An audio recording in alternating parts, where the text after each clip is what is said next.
Never expect from anything but be prepared for everything அப்படின்னு ஒரு code படித்தேன். இந்த காலத்தில் எதையும் எதிர்பார்க்காத ஒரு உறவு இருக்குது அப்படின்னு பார்த்தீங்கன்னா வாய்ப்பே இல்லை. அப்படியும் அதையும் மீறி எதையும் எதிர்பார்க்காத ஒரு உறவு இருக்குது அப்படின்னு பார்த்தீங்கன்னா பெற்றோர்கள் அப்படிங்கிற உறவு தான். அதுலேயும் முக்கியமாட்டு தாய்கிட்டேருந்து கிடைக்கக்கூடிய அன்பு வந்து எந்த ஒரு எதிர்பார்ப்புமே இல்லாத ஒரு அன்புன்னு சொல்லலாம்.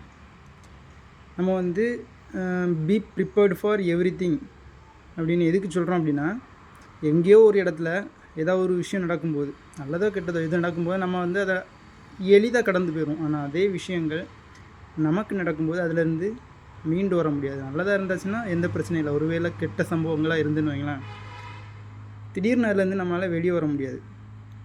நம்ம வந்து எப்படி இருக்குமோ அப்போவுமே எல்லாத்துக்கும் ப்ரிப்பேராக இருக்கணும். நம்ம மனசு வந்து வைரம் பஞ்ச மனசாக இருக்கணும்.